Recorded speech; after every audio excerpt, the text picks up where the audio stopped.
Good morning. Have a nice day. કેમ છો બધા? I hope you are all fine. આજે આપણે શીખશું ધોરણ 6 નું ચેપ્ટર છે 9 માહિતીનું નિયમન. માહિતીનું અર્થઘટન એટલે શું એમ? માહિતી એકઠી કરવી પછી એનું વિશ્લેષણ કરવું.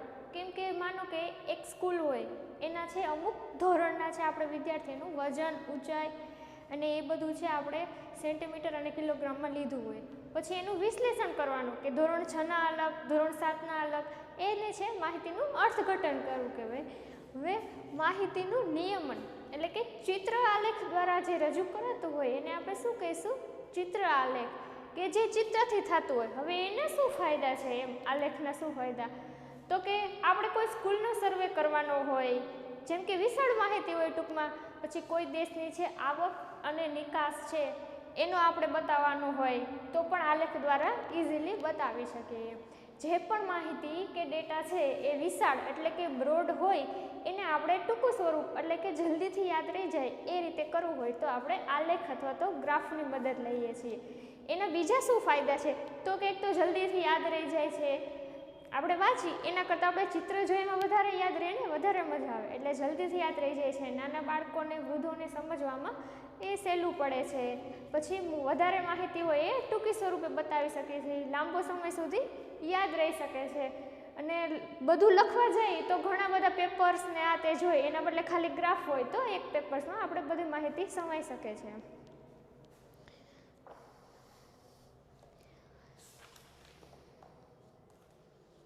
બીજું આપણે કોઈ જન્મદર એટલે કે કોઈ રાજ્યમાં કેટલો જન્મદર છે, જાતિ પ્રમાણ છે, મૃત્યુ દર છે એ બધું જોવું હોય કે કઈ જગ્યાએ કેટલી ઠંડી પડે છે એ બધું આ અમુક પોઈન્ટ છે દર્શાવવા માટે આપણે ગ્રાફ કે આલેખનો ઉપયોગ કરતા હોઈએ છીએ.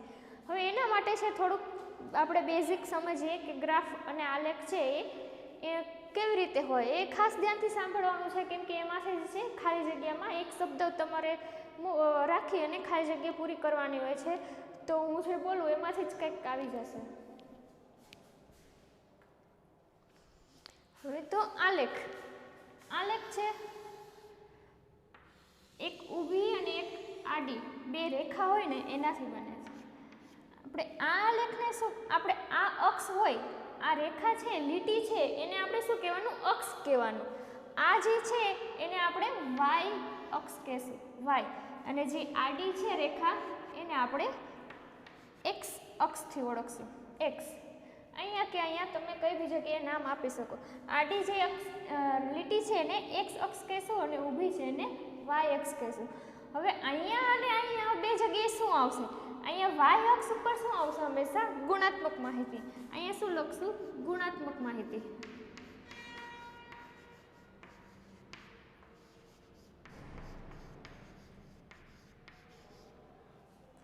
અને અહીંયા એક્સ અક્ષ ઉપર શું આવશે? સંખ્યાત્મક માહિતી આવશે.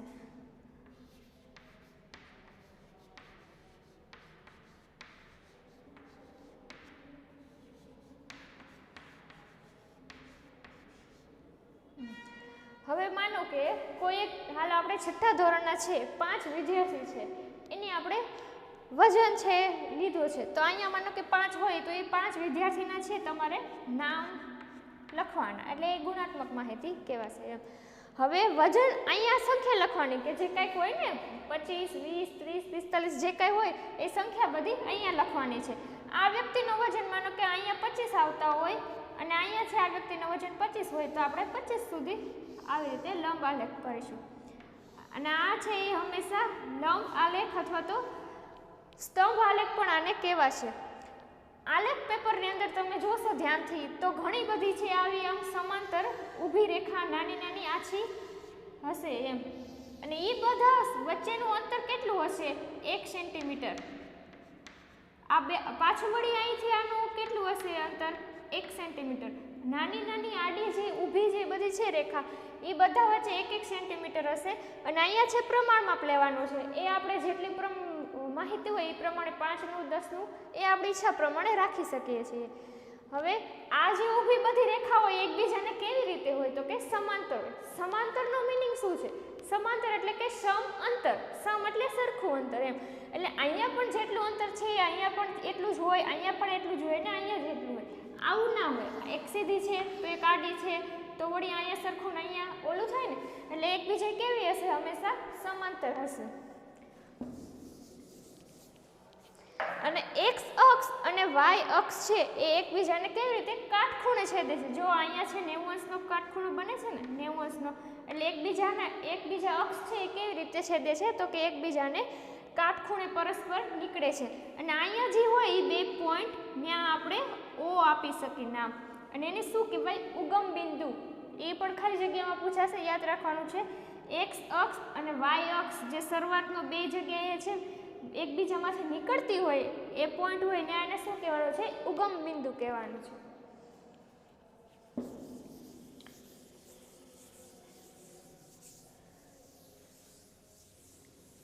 વધારે થોડીક માહિતી આપણે છે ખાલી જગ્યા દ્વારા થોડીક થિયરી માહિતી લઈ, પછી આપણે આગળ છે આલેખ પત્ર ઉપર થોડાક દાખલા પણ કરીશું.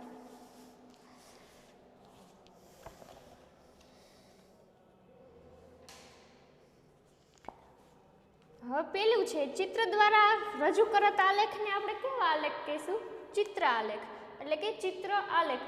જે આપણે ચિત્ર દ્વારા રજૂ કરાતું હોય એને ચિત્ર આલેખ કહીશું.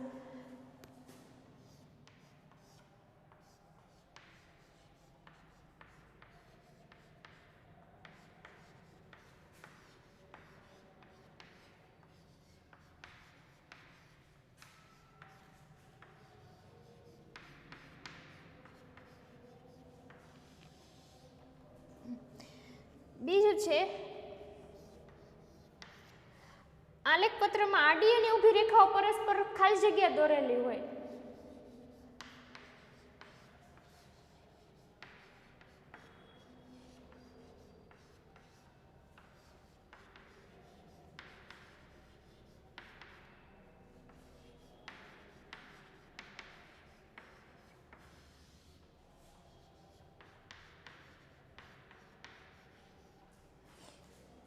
અહીંયા પેલા ચિત્ર દ્વારા રજૂ કરાતા આલેખને આપણે ચિત્ર આલેખ કહીશું, એ લખી નાખીએ.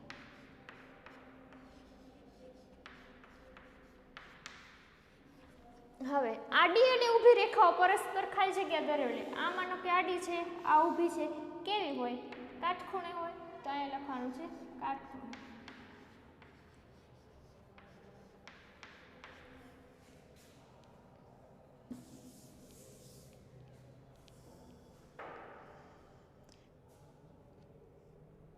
પછી એના પછી આડી રેખાઓ વચ્ચેના અંતરો ખાલી જગ્યા હોય.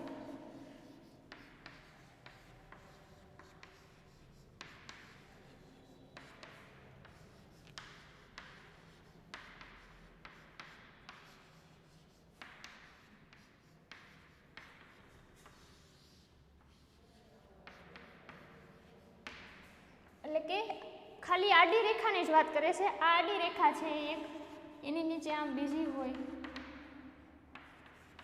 તો આ બધા વચ્ચે કેવા અંતર હોય, સમાન હોય, કે અહીંયા જેટલું હોય એટલું જ અહીંયા હોય, હજી નીચે પણ, એટલે એને સમાન હોય. સમાન એટલે સરખું જ હોય.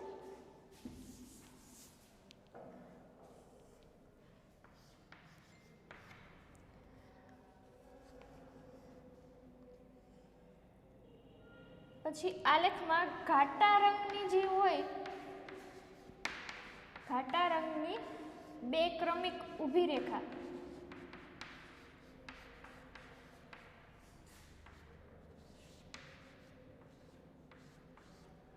ઊભી રેખા વચ્ચેનું અંતર ખાલી જગ્યા.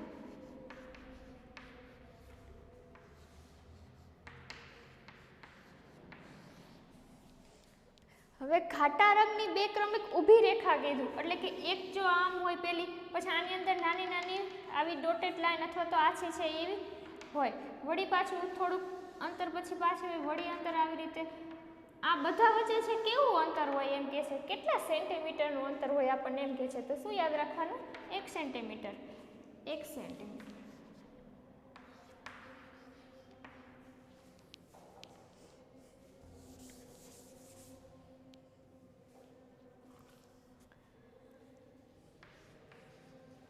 પાંચમું, આડો અક્ષ અને ઊભો અક્ષ ખાલી જગ્યા હોય છે.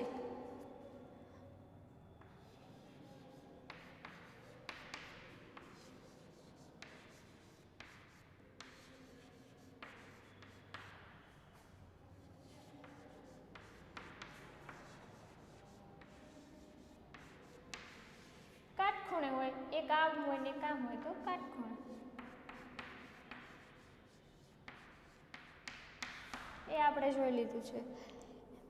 એના પછી કયા અક્ષ પર ગુણાત્મક માહિતી લેવામાં આવે છે?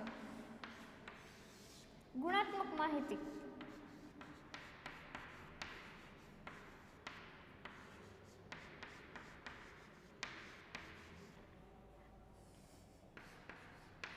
અને એના પછી સંખ્યાત્મક માહિતીનું પૂછ્યું છે.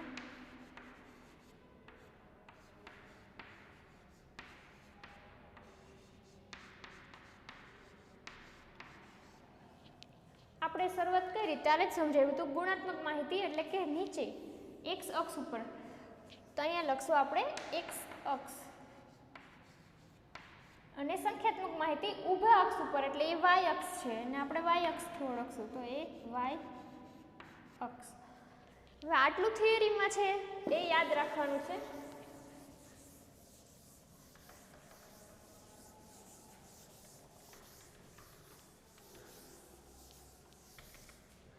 એના પછી છે 3 ઓપ્શનમાંથી એક વિકલ્પ છે, આપણે તમારે યોગ્ય હોય એ પસંદ કરવાનો છે. એ હું તમને થિયરીથી સમજાવી દઉં છું. એક્સ અક્ષ અને વાય અક્ષના છેદ બિંદુને ખાલી જગ્યા કહે છે. આપણે કીધું હતું ને કે આ એક્સ અક્ષ છે, આ વાય અક્ષ છે, તો અહીંયા જે છેદ બિંદુ હોય અહીંયા એને શું કહે છે? આપણે ઉગમ બિંદુ કહીશું. લંબ આલેખમાં દરેક સ્તંભનો આકાર કેવો હોય છે? લંબ આલેખ એટલે લંબ જ કીધું છે આપણે, તો આવા હશે, કોઈ નાના કોઈ મોટા એવી રીતે. આ બધા કેવા છે? લંબચોરસ છે, તો આપણે એને લંબચોરસ કહીશું. પછી આલેખ દોરતી વખતે ખાલી જગ્યા માટે પ્રમાણ માપ લેવું પડતું નથી. પ્રમાણ માપ ક્યાં નથી લેવું પડતું? તો કે અહીંયા ગુણાત્મક માહિતી એક્સ અક્ષ ઉપર લેવું ના પડે, પણ અહીંયા ઊભી હોય આ રેખા એ અને આપણે વાય કહીશું, અને ત્યાં સંખ્યાત્મક માહિતી હોય તો પ્રમાણ માપ લેવું પડે, કાં 5નું રાખો, 10નું રાખો કે 20-20નું રાખો. પણ અહીંયા જે વાય અક્ષ પર હોય અહીંયા ગુણાત્મક માહિતી હોય ત્યાં પ્રમાણ માપ લેવું ના પડે, ત્યાં તો ખાલી જે કાંઈ નામ કે આપ્યો હોય એ જ લખવાના હોય. જો એક્સ અક્ષ પર પ્રમાણ માપ એક લંબાઈ બરાબર 5 વિદ્યાર્થી હોય, એટલે કે અહીંયા છે આ એક્સ અક્ષ, ત્યાં છે પ્રમાણ માપ 1 સેન્ટીમીટર બરાબર કેટલા છે? 5 વિદ્યાર્થી કીધું છે, 5 વિદ્યાર્થી અહીંયા. તો 30 વિદ્યાર્થી માટે સ્તંભની ઊંચાઈ કેટલી રાખવી પડશે? એટલે કે અહીં 5 છે, પછી 10 એવી રીતે 5-5નો છે ગેપ રાખ્યો છે. 30 વિદ્યાર્થી બતાવવા હોય તો ક્યાં આવશે? હજી આપણે અહીંયા આગળ હોય ને 20 હોય, પછી અહીંયા આગળ 25 હોય અને અહીંયા 30 હોય, તો કેટલું? તો કે આ 1 2 3 4 5 6 સ્ટેપ બાંધવા પડે ને, એટલે એમાં આવશે 6 એકમ છે લંબાઈ થશે. પછી વાય અક્ષ પર પ્રમાણમાં એક લંબાઈ બરાબર 4 પુસ્તકો હોય, એટલે હવે અહીંયા જો 5-5 હતું ત્યાં હવે આપણને કહે છે 4 પુસ્તકો હોય, તો 28 પુસ્તકોમાંથી હવે તો કાંઈ તમને ન યાદ હોય તો શું કરવાનું? જે આપ્યું હોય 28 ભાગાકાર 4 પુસ્તકોનું કીધું છે તો 4 ભાગાકાર કરો, 7 જવાબ આવે ને તો 7 હોય. અને આગળના દાખલામાં જો આપણને શું પૂછ્યું હતું? 30નું પૂછ્યું હતું ને કેટલું ગેપ રાખ્યું હતું? 5નું, તો શું જવાબ આવતો? 6 આવ્યો હતો ને, 1 2 3 4 5 6, એટલે ભાગાકાર કરો તો પણ ચાલે.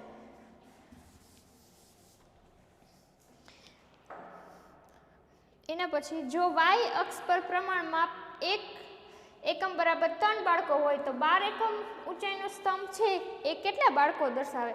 એટલે 1 એકમ બરાબર 3 હોય, આવા 12 ઊંચાઈનો હોય, આ તો હજી 6 જ છે, હજી એવું 6 કર્યું હોય અને એટલે કે 12 હોય, 12 સ્તંભ બતાવવાનું, અને 1 લંબાઈ બરાબર 3 હોય તો શું કરશું આપણે? ગુણાકાર, 12 તેરી 36, એટલે કે આમાં 3 બતાવે, આમાં 3, આમાં 3, એટલે બધા એવું 12 સ્તંભ છે ને ત્યાં સુધી 3 બતાવે તો આપણે ગુણાકાર કરવો પડે, એટલે 36 બાળકો હશે કુલ. એવી જ રીતે પછી 10નું હોય અને 2.5 બતાવતો હોય તો એનો ગુણાકાર કરશો એટલે 25 થઈ જશે. એના પછી આમાં 25 જવાબ આવે.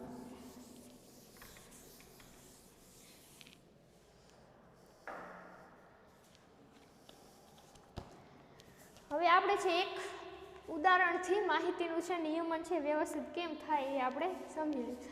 માનો કે આપણે અહીંયા પ્રશ્ન 4માં આપ્યું છે કે નીચેની માહિતી એક કારખાનાના 30 કર્મચારીઓનું દૈનિક વેતન રૂપિયામાં દર્શાવે છે. એટલે એક કારખાનું છે એમાં 30 કર્મચારીઓ કામ કરે છે. દૈનિક વેતન, વેતન એટલે પગાર કે એને કેટલા રૂપિયા મળે છે કામ કરે છે એનું 30 ને અલગ મળતું હોય, બધાને સરખું તો ન હોય. એ 30 નું આપ્યું છે એને આપણે છે આલેખ દ્વારા છે રજૂ કરવાનું છે.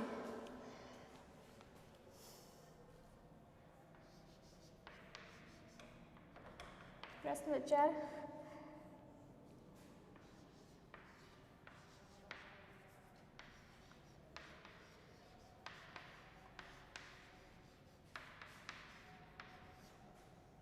કર્મચારીઓનું દૈનિક વેતન.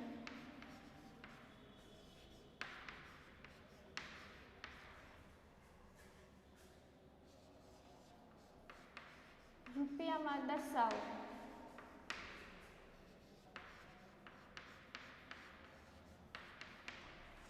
હવે અહીંયા નીચે હજી તમને 30 કર્મચારીઓ કીધા હશે તો 30 છે તમને અલગ અલગ સંખ્યા આંકડા કંઈક આપી હશે. 50 કર્મચારીને કીધું હોય તો 50 અલગ અલગ આપ્યા હશે. આપણે 30 છે એટલે એ 30 છે હું પહેલાં અહીંયા તમને લખી દઉં. એક છે વ્યવસ્થિત લખીને સમજાવવું એટલે બીજો છે તમે જાતે કરી શકો.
આ 30 તમને છે આપણે અહીંયા આપી દીધું છે. દૈનિક વેતન એટલે અમુક છે 70 રૂપિયા રોજના કમાય છે, અમુક 65, અમુક 50 જે કાંઈ આપ્યું છે. હવે આપણે આને છે એ આલેખમાં રજૂ કરવાનું છે. જો પહેલાં એક તો એનું કેવું ફોર્મેટ હશે, અહીંયા વેતન રૂપિયામાં, આપણે રૂપિયામાં આપ્યું છે તો રૂપિયામાં જે કાંઈ હોય. પછી અહીંયા આવશે આવૃત્તિ ચિહ્ન.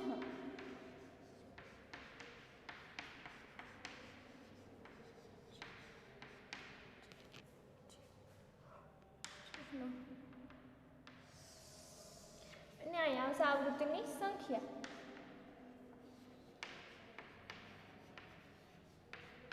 આવી રીતે તમારે 3 ટેબલ છે બનાવવાના છે અને અહીંયા હશે નીચે કુલ સરવાળો આપણે કરવાનો છે. હવે જો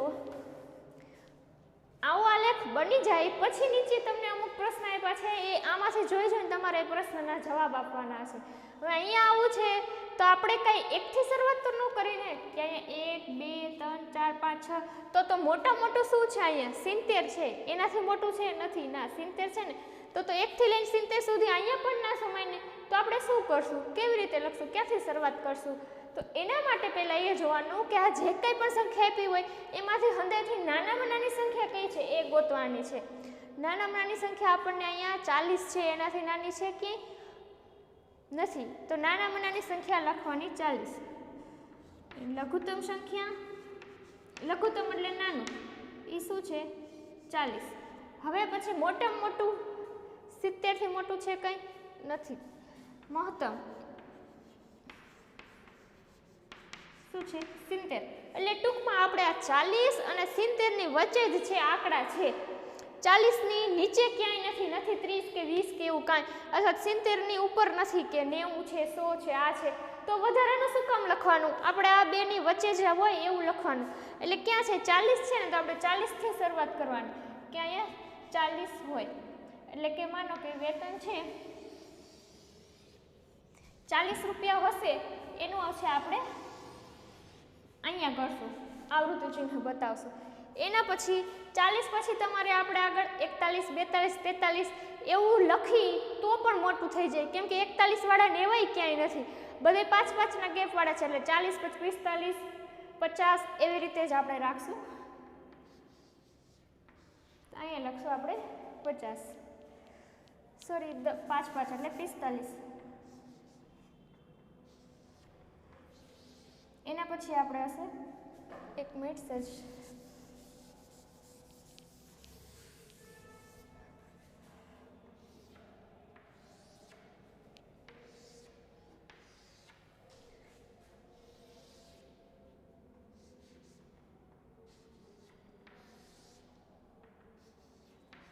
પછી 50નું, પછી 55, 60, 65 અને 70.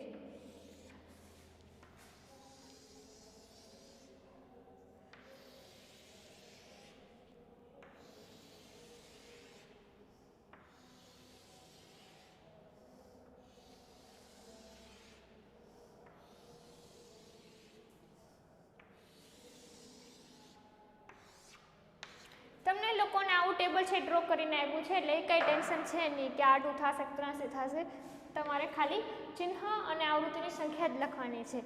હવે એવું જરૂરી ના હોય કે અહીંયા દર વખતે 5-5નો જ ગેપ રાખવો પડે. આપણે અહીંયા આ વખતે 5-5નો રાખ્યો, બીજા દાખલામાં છે અહીંયા 40 થી 41, 42 બધું આવતું હોય તો 1-1નો પણ રાખવો પડે, 2-2નો પણ રાખી શકો, વધારે મોટો હોય તો 10નો પણ રાખી શકો. એ આપણે કેના ઉપરથી નક્કી થાય તો કે મહત્તમ અને લઘુત્તમ છે સંખ્યા, એના ઉપરથી નક્કી થાય. એટલે પહેલાં આ તો તમારે જોવું જ પડે. હવે અહીંથી શરૂઆત કરવાની, પહેલું લઈ કાં તો આમ ઊભું રાખો કાં તો આમ આડું રાખો, પણ એ કોઈ ભૂલાવી નહીં એ રીતે. પહેલું શું છે 70, તો 70માં છે 1 લીટો બનાવવાનું. એના પછી શું છે 65, તો એમાં પણ 1, પછી 50, તો 50ના ખાનામાં 1, 55માં 1, 40માં 1, પાછું 50 છે તો કાંઈ વાંધો નહીં, બાજુમાં અહીંયા આવું, પછી 45માં, 60માં, પછી 65માં, પછી છે પાછા 60 બાજુમાં કરી નાખવાનું, પછી 55, પાછા 45, પછી 2 વખત 50, તો આપણે અહીંયા 2 વખત કરશું, પછી 60, પછી 70, પાછા 60, 65, 40, 55. અહીંયા છે જો તમારે નિરાતે એક એક લખી અને કરવાનું છે. જો આમાંથી એકાદ વચ્ચે રહી જશે તો જવાબ નહીં આવે, ખોટો આવશે. અહીંયા છે 60.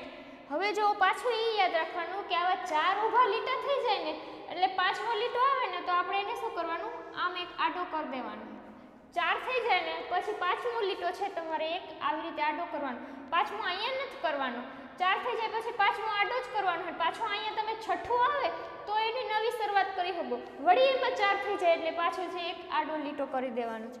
45, પછી 55,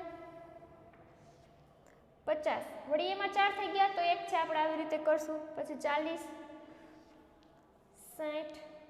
જો પાછી નવી તમે શરૂઆત કરી શકો. 5 આવું થઈ જાય પછી એક એનું પાછું નવું બંચ બનાવવાનું. ટૂંકમાં 5-5ના બંચ હશે. 4 છે એ ઊભા હશે ને 5મું છે એ આડું હશે. પછી 65, 50, 45 અને 60. ચલો આ બધું થઈ ગયું.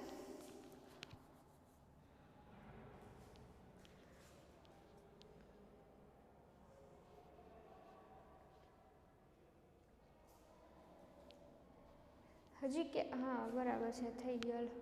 હવે જો હવે શું કરવાનું છે, આ ખાસ યાદ રાખવાનું છે. 4 ઊભા લીટા થઈ જાય એટલે 5મો છે એ આડો જ કરવાનો છે. પાછું વળી 6ઠ્ઠી સંખ્યા આવે તો એને તમે 9 બનાવી શકો.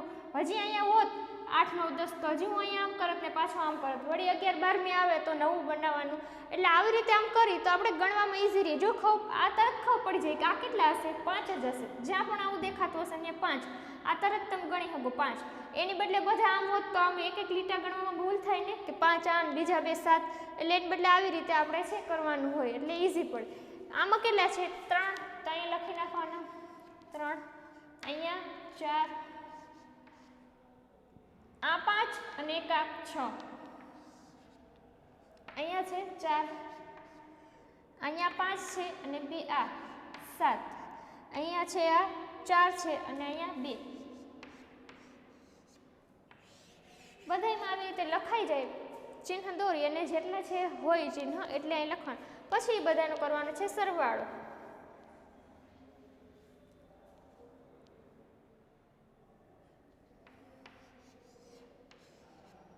હવે 30 જ થતો હોય. જો અહીંયા તમે 30 કર્મચારીનું આપ્યું હોય તો અહીંયા તમારો સરવાળો 30 જ થવો જોઈએ. જો ન થતો હોય તો ખોટું હોય.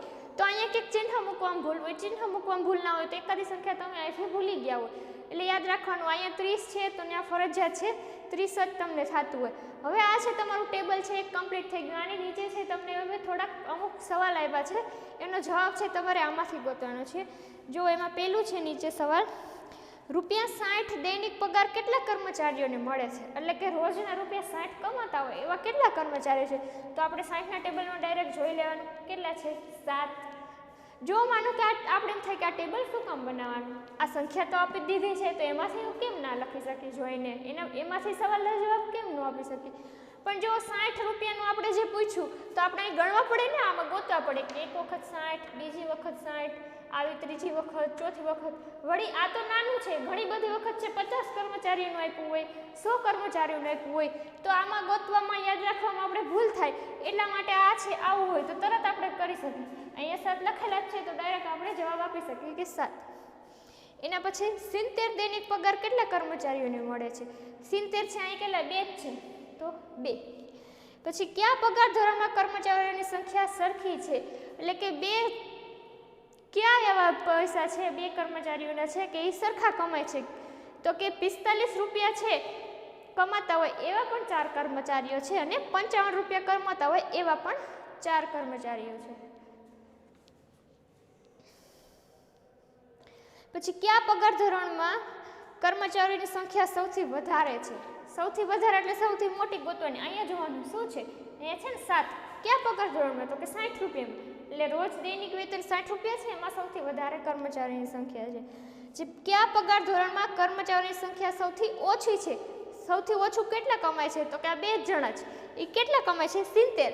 એટલે કે હંધાઈથી વધારે પગાર એટલે કે 70 રૂપિયા કમાતા હોય એટલે કેટલા કર્મચારી છે? 2 જ છે.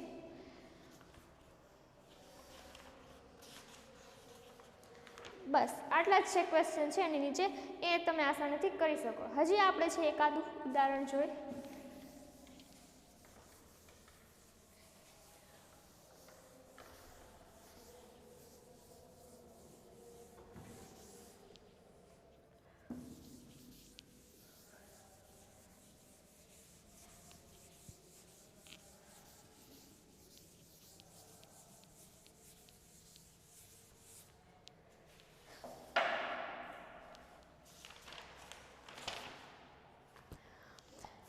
હવે એના પછી ઘણી વખત આંકડા આપ્યો હોય ને, આપણને ABCD કોઈ પણ આલ્ફાબેટ કોઈ પણ સંખ્યા એવું આપી દીધું હોય તો આપણે એનામાંથી જોઈને બનાવવાનું છે. એ બધું સરખું જ છે, પણ હવે આપણે છે કંઈક અલગ રીતનો એક બીજું છે એક સમ કર્યું.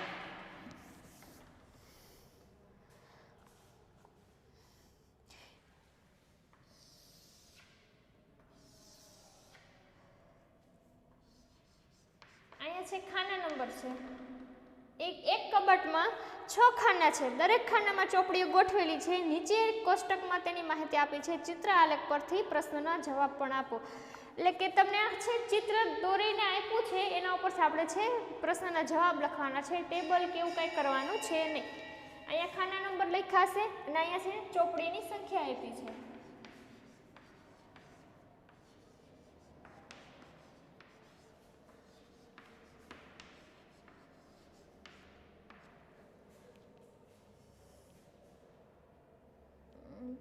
બસ હવે જુઓ, અહીંયા સાઈડમાં એવું તમને અહીંયા આપ્યું છે કે એક ચોપડી હોય, આ માની લો એક ચોપડીનું ચિહ્ન છે.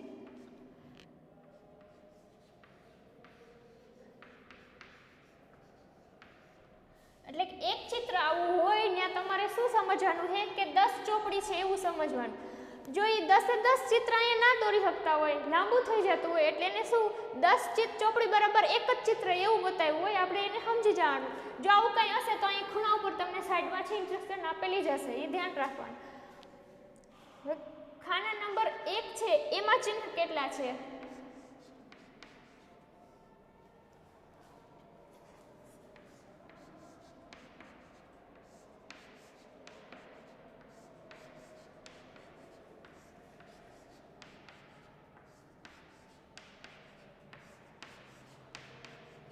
એમાં 7 ચિહ્ન છે એટલે એ દોરી લીધા. પછી હવે ખાના નંબર 2 માં 5 છે. જો ચોપડીની જગ્યાએ તમને કોઈ પણ બલ્બનું પૂછે કે ફૂલ હોય, ચોકલેટ હોય, કોઈ પણ ચિત્ર અહીંયા હોઈ શકે. એના પછી 6, ખાના નંબર 3 માં 6 है.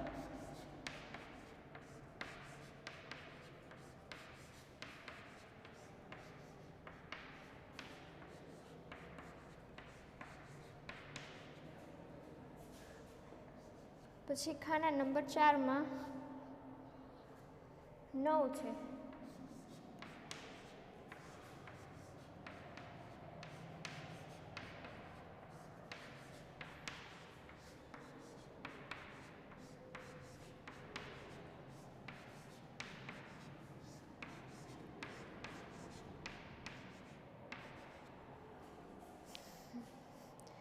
ખાના નંબર 5 માં 3 જ છે.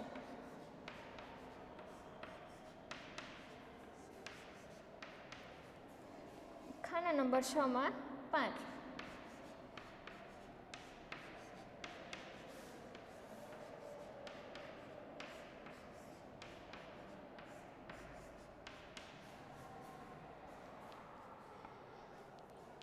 હાલો ચલો થઈ ગયું. હવે જો તમને એમ થાય કે આવું અહીંયા શું કામ આપ્યું છે, આ ખાસ ધ્યાન રાખવાનું છે. જો એક ચિત્ર છે ત્યાં 10 ચોપડી છે, એટલે કે આવું એક ચિત્ર છે ત્યાં તમારે 10 ચોપડી સમજવાની છે. જો એવું તમને ન લખ્યું હોય તો અહીંયા હંધાથી 4 માં વધારે છે ને કેટલી 9 છે, 2 2 4 6 8 ને 9. તો આવું ન આપ્યું હોય તો તમારે એને 90 ચોપડી દોરવી પડે. તો 90 ચોપડી તો થોડા દોરી શકીશું, સમય નહીં. એટલે શું એને અહીંયા એક ચિહ્ન બરાબર 10 ચોપડી, એટલે કે એક ચિત્ર જ્યાં આવું હશે ત્યાં 10 ચોપડી છે એવું તમારે સમજવાનું છે. હવે એના પછી નીચે પૂછ્યા છે આપણે પ્રશ્ન, એમાં પહેલું છે કબાટના કયા ખાનામાં સૌથી વધારે ચોપડીઓ છે?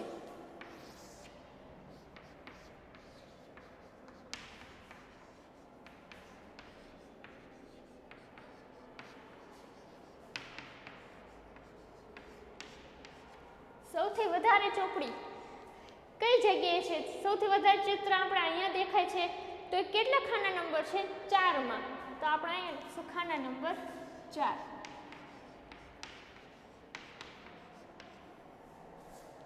હવે કેટલી એમ પૂછવું હોત તો આપણે અહીં ગણવા પડે. 1 2 3 4 5 6 7 8 ને 9 છે.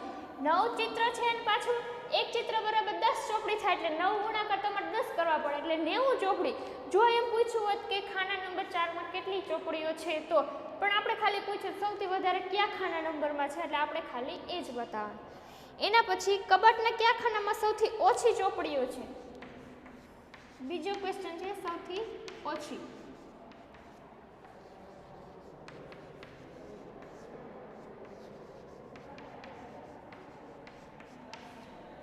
કેમાં છે સૌથી ઓછી? ક્યાં દેખાય છે? અહીંયા. અને કેટલા છે? ખાના નંબર 5.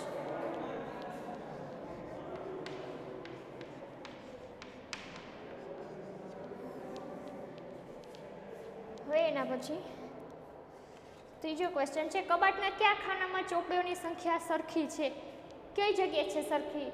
અહીંયા 5 છે અને અહીંયા પણ 5 છે. જો ખાના નંબર 2 માં અને ખાના નંબર 6 માં બે જગ્યાએ 5 5 છે એટલે આપણે અહીંયા બે ખાના નંબરના નામ લખવાના. સરખી ચોપડીનું કીધું છે તો ખાના નંબર 2 અને 6.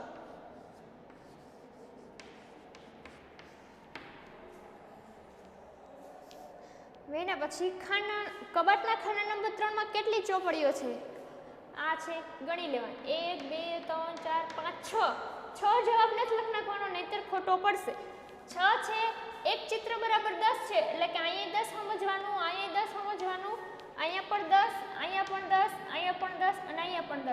બધું ગણો તો કે 10 20 30 40 50 ને 60 એના કરતાં તો આપણે એમ કરે ખાલી ચિત્ર છે ગણી લેવાના 6 ચિત્ર છે અને અહીંયા એક ચિત્ર બરાબર 10 ચોપડી છે તો 6 ગુણાકાર 10 કરવાના 60 તો પણ જવાબ આવી જાય એટલે ખાના નંબર 3 માં 60 ચોપડી છે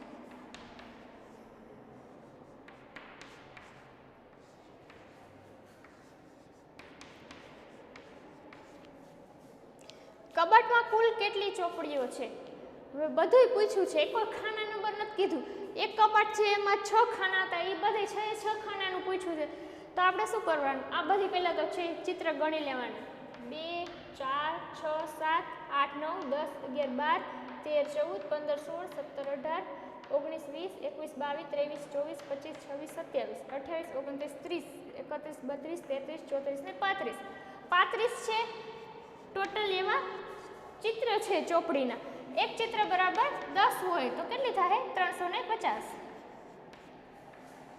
એટલે કુલ છે 350 ચોપડીઓ હશે આખા કબાટમાં